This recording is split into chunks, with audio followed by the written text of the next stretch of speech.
तही प्रकाश हमारा भयो पटना शहर विखे भवलियो।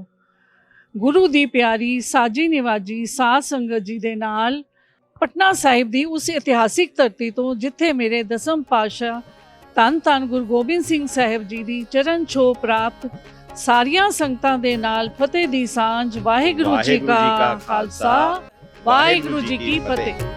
तही प्रकाश हमारा भयो पटना शहर बिखे भवनयो। तही प्रकाश हमारा भयो पटना शहर बिखे भवनयो। जब हम धर्म कर्म मोह आए, जब हम धर्म कर्म मोह। संगत जी आप नूं लैके असी इस वक्त आ पुजे हैगे हाँ बिहार विच उस स्थान दे उत्ते जिथे बिहार दी राजधानी पटना दे अंदर सिखां दे 5 तख्तां विचों एक बहुत ही महत्वपूर्ण तख्त श्री हरमंदर जी पटना साहिब बिहार। यह स्थान धन धन श्री गुरु गोबिंद सिंह महाराज जी दे जन्म स्थान के रूप में जानिया जाता है। लेकिन इस तो इलावा इत्थे 2 होर गुरुआं दी चरण छो प्राप्त है। सब तो पहले इस स्थान के उत्ते सच्चे पिता धन धन श्री गुरु नानक देव जी साहिब जी के चरण पे, उपरांत नवीं पातशाही धन धन श्री गुरु तेग बहादुर साहब जी ने आके स्थान पवित्र किया ते उपरांत धन धन श्री गुरु गोबिंद सिंह जी जिन्होंने बचपन असी गोबिंद राय के नाम से जानते सीगे, उन्हां दा जन्म इस स्थान पर होया ते लोगों ने खुशियां प्राप्त कीतियां। पिछे 2 तुहानूं लंबे लहराते हुए उच्चे निशान साहब नज़र आ रहे होंगे। एक निशान साहब उहदी ऊंचाई हैगी 130 फुट ते दूसरा उस तो 10 फुट छोटा यानी कि 120 फुट लंबा हैगा। गुरु गोबिंद सिंह, गुरु गोबिंद सिंह, गुरु गोबिंद सिंह। हक रागंजू गुरु गोबिंद सिंह, जुमला फैजलू गुरु गोबिंद सिंह।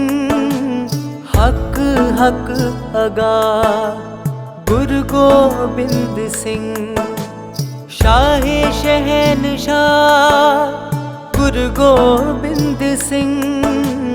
पर दो आलम शाह गुरु गोबिंद सिंह। खसम राजा का गुरु गोबिंद सिंह। फायजुल अनवार गुरु गोबिंद सिंह। काशफुल असरार गुरु गोबिंद सिंह। गुरु गोबिंद सिंह, गुरु गोबिंद सिंह, गुरु गोबिंद सिंह।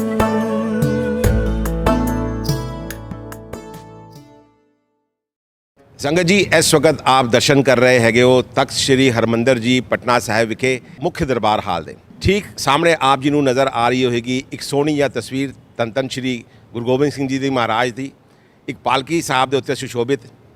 यह सोने की पालकी सन 1957 26 जनवरी नूं गुरु ग्रंथ साहब जी के प्रकाश पुरब ते इत्थे स्थापित की गई सी। आओ आप जी भी दर्शन करो। राजन के राजा महाराजन के महाराजा, राजन के राजा महाराजन के महाराजा। ऐसो राज छोड़ियो दूजा कौन त्याये, ऐसो राज छोड़ियो दूजा कौन त्याये। संगत जी आप जी दर्शन कर रहे हैगे हो दरबार साहब के अंदर खब्बे हत्थ नूं एक खूह साहब दे जिहदे नाल धन धन श्री गुरु गोबिंद सिंह जी महाराज की बाल अवस्था के एक साखी जुड़ी हुई हैगी। इस खूह के जिस वक्त गुरुद्वारा साहब नहीं सीगा, इत्थे कुछ भी नहीं सीगा। इत्थे दी जिहड़ी संगत सीगी, जिहड़े इस शहर के निवासी सीगे, वो आके खूह तो जल भरदे सीगे ते इत्थे दे पानी का इंतजाम ऐसी खूह तो हुंदा सीगा। बाला प्रीतम धन धन श्री गुरु गोबिंद सिंह जी महाराज उस वक्त बाल अवस्था भी सीगे ਤੇ ਉਹ ਆਪਣੇ ਗੁਲੇਲਿਆਂ ਨਾਲ ਇੱਥੇ ਦੇ ਲੋਕਾਂ ਦੇ ਘੜੇ ਉਹ ਭੰਨ ਦਿੱਤਾ ਕਰਦੇ ਸੀਗੇ। ਇੱਥੇ ਦੇ ਲੋਕ ਇਸ ਤੋਂ ਪਰੇਸ਼ਾਨ ਸੀ। ਉਹਨਾਂ ਨੇ ਮਾਤਾ ਜੀ ਨੂੰ, ਮਾਤਾ ਗੁਜਰੀ ਜੀ ਨੂੰ ਜਾ ਕੇ ਇਹ ਦੱਸਿਆ ਕਿ ਬਾਲ ਗੋਬਿੰਦ ਜਿਹੜੇ ਨੇ ਉਹ ਸਾਡੇ ਮਟਕੇ ਭੰਨ ਦਿੰਦੇ ਨੇ। ਮਾਤਾ ਜੀ ਨੇ ਬੜੀ ਹੀ ਵਿਨਮਰਤਾ ਨਾਲ ਜਵਾਬ ਦਿੱਤਾ ਕਿ ਬਾਲ ਗੋਬਿੰਦ ਜੋ ਵੀ ਕਰ ਰਹੇ ਨੇ ਉਹ ਭਲੇ ਵਾਸਤੇ ਹੀ ਕਰ ਰਹੇ ਹੋਣਗੇ। ਜੇ ਤੁਹਾਡੇ ਮਟਕੇ ਉਹਨਾਂ ਨੇ ਭੰਨ ਦਿੱਤੇ ਨੇ ਤੇ ਮੈਂ ਆਪ ਜੀ ਨੂੰ ਪਿੱਤਲ ਦੇ ਮਟਕੇ ਲੈ ਦਿੰਦੀ ਹਾਂ। ਮਾਤਾ ਗੁਜਰੀ ਜੀ ਨੇ ਬਹੁਤ ਸਾਰੇ ਲੋਕਾਂ ਨੂੰ ਪਿੱਤਲ ਦੇ ਮਟਕੇ ਲੈ ਕੇ ਦੇ ਦਿੱਤੇ। ਉਪਰੰਤ ਗੁਰੂ ਸਾਹਿਬ ਜੀ ਨੇ 4 ਲੋਹੇ ਦੇ ਤੀਰ ਤਿਆਰ ਕੀਤੇ ਤੇ ਹੁਣ ਜਿਹੜੀ ਸੰਗਤਾਂ ਇੱਥੇ ਪਾਣੀ ਪੜਨ ਵਾਸਤੇ ਆਉਂਦੀਆਂ ਸੀ, ਇੱਕ ਦਿਨ ਉਹਨਾਂ ਨੇ ਇੱਕ ਤੀਰ ਚਲਾਇਆ ਜਿਹੜਾ ਪਿੱਤਲ ਦੇ ਮਟਕੇ ਨੂੰ ਚੀਰ ਕੇ ਮਟਕੇ ਦੇ ਅੰਦਰ ਜਾ ਵੜਿਆ, ਜਿਹਨੂੰ ਵੇਖ ਕੇ ਉਹ ਔਰਤ ਜਿਹੜਾ ਪਾਣੀ ਭਰ ਕੇ ਲਿਜਾ ਰਹੀ ਸੀਗੀ ਉਹਨੇ ਰੋਣਾ ਸ਼ੁਰੂ ਕਰ ਦਿੱਤਾ। ਗੁਰੂ ਸਾਹਿਬ ਉਹਨੂੰ ਵੇਖ ਹੱਸਣਾ ਸ਼ੁਰੂ ਹੋ ਗਏ। ਇਹ ਅਜੀਬ ਜਿਹਾ ਮਾਹੌਲ ਸੀਗਾ। ਉਸ ਔਰਤ ਨੇ ਜਾ ਕੇ ਮਾਤਾ ਗੁਜਰੀ ਜੀ ਨੂੰ ਆਖਿਆ ਕਿ ਦੇਖੋ, ਇੱਕ ਤਾਂ ਇਹਨਾਂ ਨੇ ਮੇਰਾ ਮਟਕਾ ਭੰਨ ਦਿੱਤਾ, ਦੂਸਰੇ ਉੱਤੋਂ ਇਹ ਹੱਸ ਰਹੇ ਨੇ। ਮਾਤਾ ਗੁਜਰੀ ਜੀ ਨੇ ਬਾਲ ਗੋਬਿੰਦ ਜੀ ਤੋਂ ਪੁੱਛਿਆ ਕਿ ਇਹ ਕੀ ਮਾਜਰਾ ਹੈ, ਤੁਸੀਂ ਇੱਕ ਤਾਂ ਉਹਨਾਂ ਦਾ ਮਟਕਾ ਭੰਨ ਦਿੱਤਾ ਤੇ ਤੁਸੀਂ ਉੱਤੋਂ ਹੱਸ ਰਹੇ ਹੋ। ਗੁਰੂ ਸਾਹਿਬ ਨੇ ਜਵਾਬ ਦਿੱਤਾ ਉਸ ਛੋਟੀ ਜਿਹੀ ਅਵਸਥਾ ਵਿੱਚ ਕਿ ਮੈਂ ਉਹਦਾ ਮਟਕਾ ਇਸ ਕਰਕੇ ਨਹੀਂ ਭੰਨਿਆ ਕਿ ਮੈਂ ਕੋਈ ਮਜ਼ਾਕ ਕਰ ਰਿਹਾ ਸੀਗਾ। ਉਸ ਮਟਕੇ ਦੇ ਅੰਦਰ ਇੱਕ ਜ਼ਹਿਰੀਲਾ ਸੱਪ ਸੀਗਾ। ਲੋਕਾਂ ਨੇ ਦੇਖਿਆ ਮਟਕਾ ਉਤਾਰ ਕੇ, ਉਸ ਦੇ ਅੰਦਰ ਵਾਕਈ ਹੀ ਇੱਕ ਜ਼ਹਿਰੀਲਾ ਸੱਪ ਸੀਗਾ। ਮਾਤਾ ਗੁਜਰੀ ਜੀ ਦੇ ਇਹ ਸਾਰੇ ਪ੍ਰਕਰਣ ਨੂੰ ਵੇਖ ਕੇ ਅਚਾਨਕ ਹੀ ਮੂੰਹ ਤੋਂ ਨਿਕਲਿਆ ਕਿ ਇਸ ਖੂਹ ਦਾ ਜਲ ਜਿਹੜਾ ਹੈ ਉਹ ਖਾਰਾ ਹੋ ਜਾਏ, ਤੇ ਇਤਿਹਾਸਕਾਰ ਦੱਸਦੇ ਨੇ ਕਿ ਇਸ ਖੂਹ ਦਾ ਜਲ ਉਸ ਤੋਂ ਬਾਅਦ ਖਾਰਾ ਹੋ ਗਿਆ। ਉਪਰੰਤ ਲੋਕਾਂ ਨੇ ਆ ਕੇ ਮਾਤਾ ਜੀ ਨੂੰ ਬੇਨਤੀ ਕੀਤੀ ਕਿ ਮਾਤਾ ਜੀ, ਇਸ ਪੂਰੇ ਪਿੰਡ ਦਾ ਜਿਹੜਾ ਹੈਗਾ ਨਿਰਵਾਹ ਪਾਣੀ ਦਾ ਐਸੀ ਖੂਹ ਤੋਂ ਹੁੰਦਾ ਹੈਗਾ ਤੇ ਐਸੀ ਖੂਹ ਦੇ ਜਲ ਨੂੰ ਸਾਰੇ ਪੀਂਦੇ ਨੇ। ਹੁਣ ਇਹ ਖਾਰਾ ਹੋ ਗਿਆ ਹੈ ਤੇ ਲੋਕ ਕਿਸ ਤਰ੍ਹਾਂ ਆਪਣਾ ਜੀਵਨ ਨਿਰਵਾਹ ਕਰਨਗੇ। ਮਾਤਾ ਜੀ ਨੇ ਕਿਹਾ ਹੁਣ ਜੋ ਬਚਨ ਮੈਂ ਉਚਾਰ ਦਿੱਤੇ ਨੇ ਉਹ ਤੇ ਨਹੀਂ ਮੁੜ ਸਕਦੇ, ਪਰ ਕਾਲਾਂਤਰ ਦੇ ਵਿੱਚ ਜਿਸ ਵਕਤ ਇਸ ਸਥਾਨ ਦੇ ਉੱਤੇ ਸੰਗਤਾਂ ਆਉਣਾ ਸ਼ੁਰੂ ਕਰਨਗੀਆਂ, ਇਸ ਖੂਹ ਦਾ ਜਲ ਆਪਣੇ ਆਪ ਮਿੱਠਾ ਹੋ ਜਾਏਗਾ। ਇਤਿਹਾਸਕਾਰ ਦੱਸਦੇ ਨੇ ਕਿ ਐਸਾ ਹੀ ਹੋਇਆ ਸਨ 1947 ਦੇ ਬਾਅਦ, ਜਿਸ ਵਕਤ ਮੁਲਕ ਦੀ ਵੰਡ ਹੋਈ ਤੇ ਹਿੰਦੁਸਤਾਨ ਪਾਕਿਸਤਾਨ ਬਣ ਗਿਆ ਤੇ ਇਸ ਸਥਾਨ ਦੇ ਉੱਤੇ ਕਾਫੀ ਸਾਰੇ ਲੋਕਾਂ ਦਾ ਆਉਣਾ ਸ਼ੁਰੂ ਹੋਇਆ। ਲੋਕ ਇੱਥੇ ਆ ਕੇ ਮੱਥਾ ਟੇਕਦੇ ਸੀ ਤੇ ਹੌਲੇ ਹੌਲੇ ਇਸ ਖੂਹ ਦਾ ਜਲ ਮਿੱਠਾ ਹੋ ਗਿਆ। आओ आप जी भी दर्शन करो ते आनंद मानो। राजन के राजा महाराजन के महाराजा, राजन के राजा महाराजन के महाराजा, ऐसो राज छोड़ियो दूजा कौन त्याये, ऐसो राज छोड़ियो दूजा कौन त्याये। राजन के राजा महाराजन के महाराजा, राजन के राजा महाराजन के महाराजा, ऐसो राज छोड़े और दूजा कौन त्याये, ऐसो राज छोड़े और दूजा कौन त्याये। ਸੰਗਤ ਜੀ, ਦਰਬਾਰ ਹਾਲ ਦੇ ਵਿੱਚ ਜਿਸ ਵਕਤ ਆਪ ਜੀ ਪਾਲਕੀ ਸਾਹਿਬ ਦੀ ਪਰਿਕਰਮਾ ਕਰਕੇ ਬਾਹਰ ਨਿਕਲਦੇ ਹੈਗੇ ਹੋ ਤੇ ਸੱਜੇ ਹੱਥ ਜੀ ਨੂੰ ਆਪ ਨੂੰ ਦੇਖਣ ਨੂੰ ਮਿਲੇਗਾ ਧੰਨ ਧੰਨ ਸ਼੍ਰੀ ਗੁਰੂ ਗੋਬਿੰਦ ਸਿੰਘ ਜੀ ਮਹਾਰਾਜ ਦਾ ਬਚਪਨ ਦਾ, ਜਿਸ ਵਕਤ ਉਹ 15 ਸਾਲ ਦੇ ਸੀਗੇ, ਉਸ ਉਮਰ ਦਾ ਇੱਕ ਚੋਲਾ ਸਾਹਿਬ ਜਿਹੜਾ ਕਿ ਇੱਥੇ ਸੁਸ਼ੋਭਿਤ ਹੈ। ਇਸ ਚੋਲਾ ਸਾਹਿਬ ਦੇ ਬਾਰੇ ਵਿੱਚ ਇਹ ਆਖਿਆ ਜਾਂਦਾ ਹੈਗਾ ਕਿ ਗੁਰੂ ਸਾਹਿਬ ਨੇ ਇਹ ਚੋਲਾ ਜਿਸ ਵਕਤ ਹਿੰਦੁਸਤਾਨ ਤੇ ਪਾਕਿਸਤਾਨ ਦੀ ਵੰਡ ਨਹੀਂ ਹੋਈ ਸੀ, ਕਿਸੇ ਮਾਈ ਜੀ ਨੂੰ ਦਿੱਤਾ ਸੀਗਾ। ਵੰਡ ਤੋਂ ਬਾਅਦ ਉਹ ਮਾਈ ਜੀ ਦਾ ਪਰਿਵਾਰ ਹਿੰਦੁਸਤਾਨ ਆ ਗਿਆ ਤੇ ਮੱਧ ਪ੍ਰਦੇਸ਼ ਦੇ ਇੱਕ ਪਿੰਡ ਖੰਡਵਾ ਵਿੱਚ ਰਹਿਣ ਲੱਗਿਆ। ਮਾਈ ਜੀ ਰੋਜ਼ ਉਹਨਾਂ ਦੀ ਸੇਵਾ ਕਰਦੇ ਸੀਗੇ। ਬਿਰਧ ਅਵਸਥਾ ਵਿੱਚ ਪਹੁੰਚਦੇ ਹੋਏ ਜਿਸ ਵਕਤ ਮਾਈ ਜੀ ਕੋਲੋਂ ਚੋਲਾ ਸਾਹਿਬ ਦੀ ਸੇਵਾ ਨਾ ਹੋ ਸਕੀ ਤੇ ਉਹਨਾਂ ਨੇ ਆਪਣੀ ਬੇਟੀ ਜੀ ਨੂੰ ਇਹ ਚੋਲਾ ਸਾਹਿਬ ਹਵਾਲੇ ਕਰਤਾ ਕਿ ਉਹ ਉਹਦੀ ਸੇਵਾ ਕਰਨ। ਉਪਰੰਤ ਕੁਝ ਸਮੇਂ ਬਾਅਦ ਉਹ ਕਾਲ ਚਲਾਣਾ ਕਰ ਗਏ। ਉਹਨਾਂ ਦੀ ਬੇਟੀ ਕੋਲ ਵੀ ਜਦ ਤੱਕ ਹੋ ਸਕਿਆ ਉਹਨਾਂ ਨੇ ਚੋਲਾ ਸਾਹਿਬ ਦੀ ਸੇਵਾ ਕੀਤੀ। ਜਦ ਉਹਨਾਂ ਕੋਲ ਸੇਵਾ ਤੇ ਸੰਭਾਲ ਨਾ ਹੋ ਸਕੀ ਤੇ ਖੰਡਵਾ ਦੇ ਹੀ ਗੁਰਦੁਆਰਾ ਸਾਹਿਬ ਵਿੱਚ ਉਹਨਾਂ ਨੇ ਇਹ ਚੋਲਾ ਸਾਹਿਬ ਉੱਥੇ ਦੇ ਦਿੱਤਾ ਕਿ ਗੁਰਦੁਆਰਾ ਸਾਹਿਬ ਇਹਦੀ ਸੇਵਾ ਕਰੇ। ਉਪਰੰਤ ਜਿਸ ਵਕਤ ਇੱਥੇ ਗੁਰਦੁਆਰਾ ਸਾਹਿਬ ਸਥਾਪਿਤ ਹੋਇਆ, ਖੰਡਵਾ ਦੇ ਉਸ ਗੁਰਦੁਆਰਾ ਸਾਹਿਬ ਤੋਂ ਇਹ ਚੋਲਾ ਸਾਹਿਬ ਇੱਥੇ ਆ ਕੇ ਬਿਰਾਜਮਾਨ ਹੋਏ, ਜਿਹਦੇ ਆਪ ਜੀ ਇਸ ਵਕਤ ਦਰਸ਼ਨ ਕਰ ਰਹੇ ਹੈਗੇ। कीरत प्रभु की गाओ मेरी रसना, कीरत प्रभु की गाओ मेरी रसना, कीरत प्रभु की गाओ मेरी रसना, कीरत प्रभु की गाओ मेरी रसना।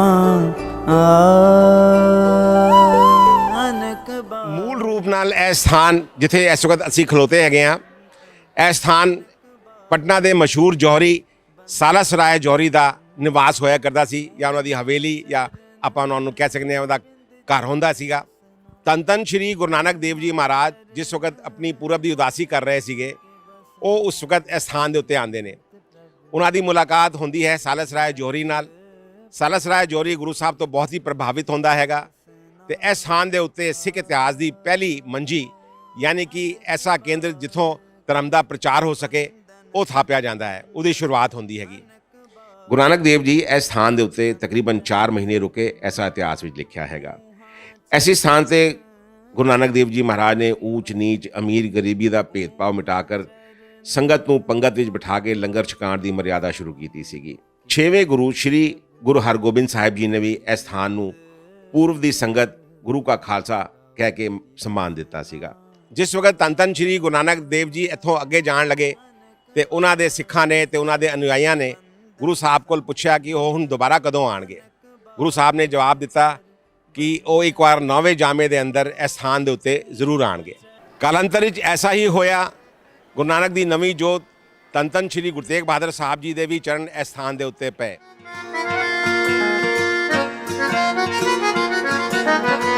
राजन के राजा महाराजन के महाराजा राजन। ਸੰਗਤ ਜੀ, ਹੁਣ ਅਸੀਂ ਆਪ ਜੀ ਨੂੰ ਦੱਸਦੇ ਹੈਗੇ ਹਾਂ ਇਸ ਸਥਾਨ ਦਾ ਇਤਿਹਾਸ ਗੁਰੂ ਨਾਨਕ ਦੀ ਨਵੀਂ ਜੋਤ ਧੰਨ ਧੰਨ ਸ਼੍ਰੀ ਗੁਰੂ ਤੇਗ ਬਹਾਦਰ ਸਾਹਿਬ ਜੀ ਨਾਲ ਜੁੜਿਆ ਹੋਇਆ। ਧੰਨ ਧੰਨ ਸ਼੍ਰੀ ਗੁਰੂ ਤੇਗ ਬਹਾਦਰ ਸਾਹਿਬ ਜੀ ਨੂੰ ਜਿਸ ਵਕਤ ਗੁਰਤਾ ਗੱਦੀ ਪ੍ਰਾਪਤ ਹੁੰਦੀ ਹੈਗੀ, ਉਸ ਤੋਂ ਉਪਰੰਤ ਉਹਨਾਂ ਨੇ ਨਿਸ਼ਚੈ ਕੀਤਾ ਕਿ ਉਹ ਉਹਨਾਂ ਸਾਰਾ ਸਥਾਨਾਂ ਤੇ ਜਾਣਗੇ ਜਿੱਥੇ ਸਿੱਖੀ ਦੀ ਪਹਿਲੀ ਜੋਤ ਧੰਨ ਧੰਨ ਸ਼੍ਰੀ ਗੁਰੂ ਨਾਨਕ ਦੇਵ ਜੀ ਦੇ ਚਰਨ ਛੋਹ ਪ੍ਰਾਪਤ ਨੇ। ਉਹਨਾਂ ਸਾਰਾ ਸਥਾਨਾਂ ਤੇ ਜਾ ਕੇ ਉਹ ਸਿੱਖੀ ਦਾ ਪ੍ਰਚਾਰ ਕਰਨਗੇ, ਐਸਾ ਉਹਨਾਂ ਨੇ ਨਿਸ਼ਚੈ ਕੀਤਾ। ਗੁਰੂ ਤੇਗ ਬਹਾਦਰ ਸਾਹਿਬ ਜੀ ਆਪਣੀ ਪੂਰਬ ਦੀ ਯਾਤਰਾ ਜਿਹੜੀ ਉਹਨਾਂ ਨੇ ਅਸਾਮ ਤੇ ਬੰਗਾਲ ਵਾਸਤੇ ਕੀਤੀ, ਉਸ ਯਾਤਰਾ ਨੂੰ ਕਰਨ ਦੇ ਦੌਰਾਨ ਉਹ ਇਸ ਸਥਾਨ ਜਿਹਨੂੰ ਪਟਨਾ ਆਖਿਆ ਜਾਂਦਾ ਹੈ, ਇਸ ਸਥਾਨ ਦੇ ਉੱਤੇ ਆ ਕੇ ਰੁਕਦੇ ਨੇ। ਗੁਰੂ ਨਾਨਕ ਦੇਵ ਜੀ ਦੇ ਦੁਆਰਾ ਲਗਾਇਆ ਗਿਆ ਸਿੱਖੀ ਦਾ ਬੂਟਾ ਇੱਥੇ ਪ੍ਰਫੁੱਲਿਤ ਹੋ ਰਿਹਾ ਸੀਗਾ। ਧੰਨ ਧੰਨ ਗੁਰੂ ਤੇਗ ਬਹਾਦਰ ਸਾਹਿਬ ਜੀ ਜਿਸ ਵਕਤ ਇਸ ਸਥਾਨ ਦੇ ਉੱਤੇ ਪੁੱਜਦੇ ਨੇ, ਯਾਨੀ ਕਿ ਪਟਨਾ ਸਾਹਿਬ, ਉਸ ਵਕਤ ਸਿੱਖਾਂ ਨੇ ਉਹਨਾਂ ਨਾਲ ਬੜਾ ਹੀ ਗਰਮਜੋਸ਼ੀ ਨਾਲ ਸਵਾਗਤ ਕੀਤਾ। ਧੰਨ ਧੰਨ ਸ਼੍ਰੀ ਗੁਰੂ ਤੇਗ ਬਹਾਦਰ ਸਾਹਿਬ ਜੀ ਜਿਸ ਵਕਤ ਇਸ ਸਥਾਨ ਦੇ ਉੱਤੇ ਪੁੱਜਦੇ ਨੇ, ਉਹਨਾਂ ਦੇ ਨਾਲ ਉਹਨਾਂ ਦਾ ਪੂਰਾ ਪਰਿਵਾਰ ਹੁੰਦਾ ਹੈ। ਉਹਨਾਂ ਦੀ ਮਾਤਾ ਨਾਨਕੀ ਜੀ, ਪਤਨੀ ਮਾਤਾ ਗੁਜਰੀ ਜੀ, ਉਹਨਾਂ ਦੇ ਭਰਾਤਾ ਮਾਮਾ ਕਿਰਪਾਲ ਚੰਦ ਜੀ ਜਿਨ੍ਹਾਂ ਨੂੰ ਆਖਿਆ ਜਾਂਦਾ ਸੀਗਾ, ਉਹ ਤੇ ਨਾਲ ਸੰਗਤਾਂ ਉਹਨਾਂ ਦੇ ਹੁੰਦੀਆਂ ਨੇ। ਇਸ ਸਥਾਨ ਤੇ ਜਿਸ ਵਕਤ ਗੁਰੂ ਸਾਹਿਬ ਪਹੁੰਚਦੇ ਨੇ, ਉਸ ਵਕਤ ਗੁਰੂ ਸਾਹਿਬ ਦੇ ਮਹਿਲ ਯਾਨੀ ਕਿ ਉਹਨਾਂ ਦੀ ਪਤਨੀ ਮਾਤਾ ਗੁਜਰੀ ਜੀ ਦੇ ਕੁੱਖ ਵਿੱਚ ਗੁਰੂ ਸਾਹਿਬ ਦਾ ਯਾਨੀ ਕਿ ਗੁਰੂ ਗੋਬਿੰਦ ਸਿੰਘ ਜੀ ਮਹਾਰਾਜ ਦਾ ਪ੍ਰਕਾਸ਼ ਹੋ ਚੁੱਕਿਆ ਸੀਗਾ। ਸਿਰਫ ਉਹਨਾਂ ਦਾ ਜਨਮ ਲੈਣਾ ਹੀ ਬਾਕੀ ਸੀ। ਮਾਤਾ ਜੀ ਦੀ ਇਸ ਹਾਲਤ ਨੂੰ ਦੇਖ ਕੇ ਧੰਨ ਧੰਨ ਸ਼੍ਰੀ ਗੁਰੂ ਤੇਗ ਬਹਾਦਰ ਸਾਹਿਬ ਜੀ ਆਪਣੀ ਮਾਤਾ ਤੇ ਪਤਨੀ ਤੇ ਮਾਮਾ ਕਿਰਪਾਲ ਜੀ ਨੂੰ ਇੱਥੇ ਹੀ ਛੱਡਣ ਦਾ ਨਿਸ਼ਚੈ ਕਰਦੇ ਨੇ। ਇਹ ਸਥਾਨ ਜਿਹੜੀ ਕਿ ਸਾਲਸ ਰਾਏ ਜੌਹਰੀ ਦੀ ਹਵੇਲੀ ਸੀਗੀ, ਉਸੇ ਸਥਾਨ ਦੇ ਉੱਤੇ ਗੁਰੂ ਗੋਬਿੰਦ ਸਿੰਘ ਜੀ ਮਹਾਰਾਜ ਦਾ ਪ੍ਰਕਾਸ਼ ਹੁੰਦਾ ਹੈਗਾ। ਇਸ ਖੁਸ਼ਖਬਰੀ ਦਾ ਪਤਾ ਧੰਨ ਧੰਨ ਸ਼੍ਰੀ ਗੁਰੂ ਤੇਗ ਬਹਾਦਰ ਸਾਹਿਬ ਜੀ ਨੂੰ ਜਿਸ ਵਕਤ ਉਹ ਢਾਕਾ ਵਿੱਚ ਹੁੰਦੇ ਨੇ, ਉਹਨਾਂ ਨੂੰ ਉੱਥੇ ਪਤਾ ਲੱਗਦਾ ਹੈ ਭਾਈ ਦਿਆਲਾ ਜੀ ਦੇ ਦੁਆਰਾ। ਇਸ ਖੁਸ਼ਖਬਰੀ ਨੂੰ ਸੁਣकर ਧੰਨ ਧੰਨ ਸ਼੍ਰੀ ਗੁਰੂ ਤੇਗ ਬਹਾਦਰ ਸਾਹਿਬ ਜੀ ਤੇ ਉੱਥੇ ਨਾਲ ਆਈਆਂ ਹੋਈਆਂ ਸੰਗਤਾਂ ਬਹੁਤ ਪ੍ਰਸੰਨ ਹੁੰਦੀਆਂ ਨੇ, ਤੇ ਇਤਿਹਾਸਕਾਰ ਦੱਸਦੇ ਨੇ ਕਿ ਕਾਫੀ ਵੱਡੇ ਪੈਮਾਨੇ ਤੇ ਗਰੀਬਾਂ ਤੇ ਜ਼ਰੂਰਤਮੰਦਾਂ ਨੂੰ ਦਾਨ ਦਿੱਤਾ ਜਾਂਦਾ ਹੈਗਾ। ਇਤਿਹਾਸ ਵਿੱਚ ਐਸਾ ਵੀ ਦੱਸਿਆ ਗਿਆ ਹੈਗਾ ਕਿ ਗੁਰੂ ਸਾਹਿਬ ਦੇ ਕਈ ਸਿੱਖਾਂ ਤੇ ਉਹਨਾਂ ਦੇ ਪ੍ਰਸ਼ੰਸਕਾਂ ਨੇ ਬਾਲਕ ਗੋਬਿੰਦ ਰਾਏ ਜੀ ਨੂੰ ਦੇਖਣ ਲਈ ਪਟਨਾ ਦੀ ਯਾਤਰਾ ਕੀਤੀ।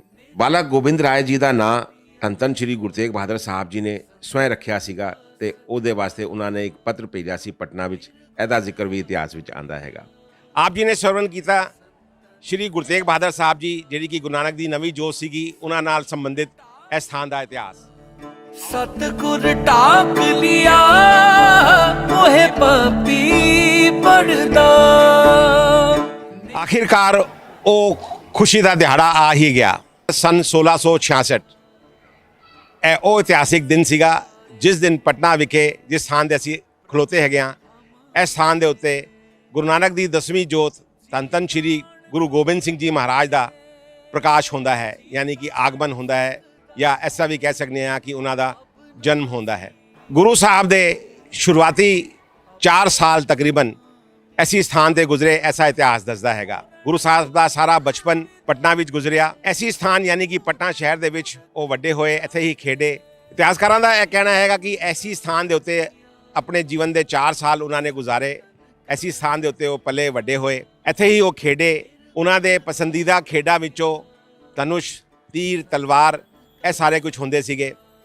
ਆਪਣੇ ਬਾਲ ਮਿੱਤਰਾਂ ਨਾਲ ਉਹ ਟੋਲੀਆਂ ਬਣਾ ਕੇ ਖੇਡਦੇ ਸੀ ਤੇ ਜੰਗ ਦਾ ਅਭਿਆਸ ਕਰਦੇ ਸੀ, ਜਿਹਨੂੰ ਦੇਖ ਕੇ ਉਹਨਾਂ ਦੀ ਦਾਦੀ ਮਾਤਾ ਨਾਨਕੀ ਜੀ ਤੇ ਮਾਤਾ ਗੁਜਰੀ ਜੀ ਬਹੁਤ ਪ੍ਰਸੰਨ ਹੁੰਦੇ ਸੀਗੇ।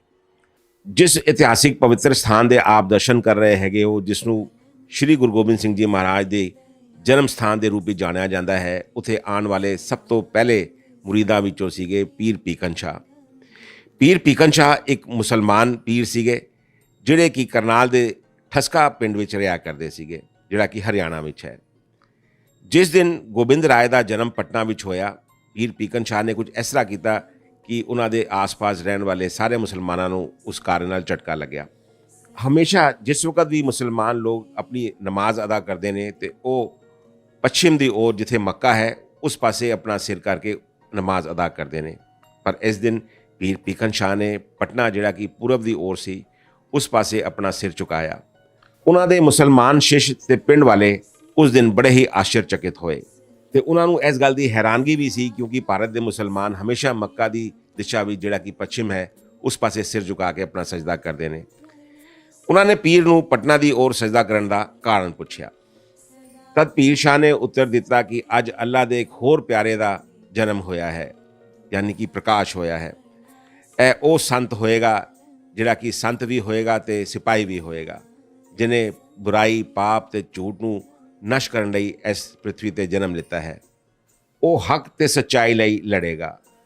ਮੈਂ ਉਸ ਪਵਿੱਤਰ ਬਾਲਕ ਨੂੰ ਦੇਖਣ ਵਾਸਤੇ ਉਸ ਪਵਿੱਤਰ ਸਥਾਨ ਤੇ ਜਾ ਕੇ ਆਪਣਾ ਜੀਵਨ ਸਫਲ ਕਰਾਂਗਾ।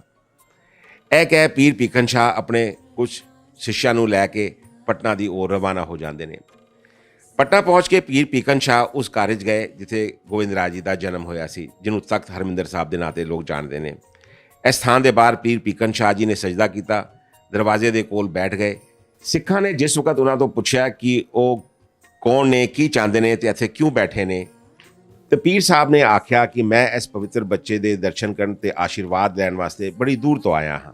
ਮਾਤਾ ਗੁਜਰੀ ਜੀ ਨੂੰ ਜਦ ਪੀਰ ਦੇ ਇੱਥੇ ਆਉਣ ਤੇ ਉਹਨਾਂ ਦੇ ਇਰਾਦੇ ਦੇ ਬਾਰੇ ਦੱਸਿਆ ਗਿਆ ਤੇ ਉਹ ਥੋੜੇ ਝਿਜਕ ਰਹੇ ਸੀ। ਉਹਨਾਂ ਨੇ ਕੁਝ ਬਹਾਨੇ ਬਣਾਏ, ਲੇਕਿਨ ਪੀਰ ਸਾਹਿਬ ਆਪਣੀ ਗੱਲ ਤੇ ਅੜੇ ਹੋਏ ਸੀ ਤੇ ਉਹਨਾਂ ਨੇ ਬੱਚੇ ਨੂੰ ਦੇਖਣ ਦੀ ਆਪਣੀ ਇੱਛਾ ਨੂੰ ਸਵੀਕਾਰ ਕਰਨ ਵਾਸਤੇ ਗੁਹਾਰ ਲਗਾਈ ਤੇ ਇਹ ਦੱਸਿਆ ਕਿ ਕਈ ਦਿਨਾਂ ਤੱਕ ਸੈਂਕੜੋਂ ਮੀਲ ਦੀ ਯਾਤਰਾ ਕਰਨ ਤੋਂ ਬਾਅਦ ਉਹ ਇੱਥੇ ਗੋਬਿੰਦ ਰਾਏ ਜੀ ਦੀ ਖਾਲੀ ਇੱਕ ਝਲਕ ਦੇਖਣ ਵਾਸਤੇ ਆਏ ਨੇ ਤੇ ਉਹ ਤਦ ਤੱਕ ਵਾਪਸ ਨਹੀਂ ਜਾਣਗੇ ਜਦ ਤੱਕ ਉਹਨਾਂ ਦੀ ਇਹ ਇੱਛਾ ਪੂਰੀ ਨਹੀਂ ਕੀਤੀ ਜਾਂਦੀ।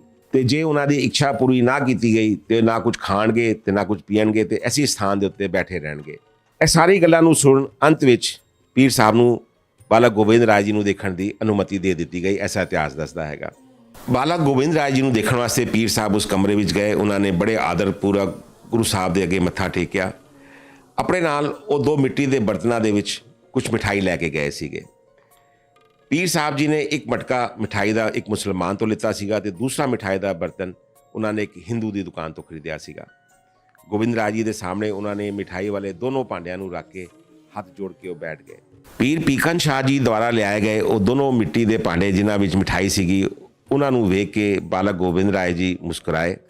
ਪੀਰ ਸਾਹਿਬ ਜੀ ਨੇ ਬਾਲਕ ਗੋਬਿੰਦ ਰਾਏ ਜੀ ਨੂੰ ਸਜਦਾ ਕੀਤਾ ਤੇ ਗੋਬਿੰਦ ਰਾਏ ਜੀ ਨੇ ਆਪਣੇ ਪੈਰਾਂ ਦੁਆਰਾ ਉਹ ਦੋਨੋਂ ਮਿੱਟੀ ਦੇ ਭਾਂਡੇ ਡਿਗਾ ਦਿੱਤੇ। ਕੁਝ ਇਤਿਹਾਸਕਾਰ ਇਸ ਤਰ੍ਹਾਂ ਵੀ ਦੱਸਦੇ ਨੇ ਕਿ ਉਹਨਾਂ ਨੇ ਆਪਣੇ ਦੋਨੋਂ ਹੱਥ ਅਲੱਗ-ਅਲੱਗ ਭਾਂਡਿਆਂ ਦੇ ਉੱਤੇ ਰੱਖੇ, ਜਿਹੜੇ ਕਿ ਇੱਕ ਮੁਸਲਮਾਨ ਦੀ ਦੁਕਾਨ ਤੋਂ ਲਿਆਏ ਗਏ ਸੀਗੇ ਤੇ ਦੂਸਰੇ ਇੱਕ ਹਿੰਦੂ ਦੀ ਦੁਕਾਨ ਤੋਂ ਲਿਆਏ ਗਏ ਸੀਗੇ। ਅਲੱਗ-ਅਲੱਗ ਲੋਕਾਂ ਦਾ ਅਲੱਗ-ਅਲੱਗ ਮਤ ਹੈ।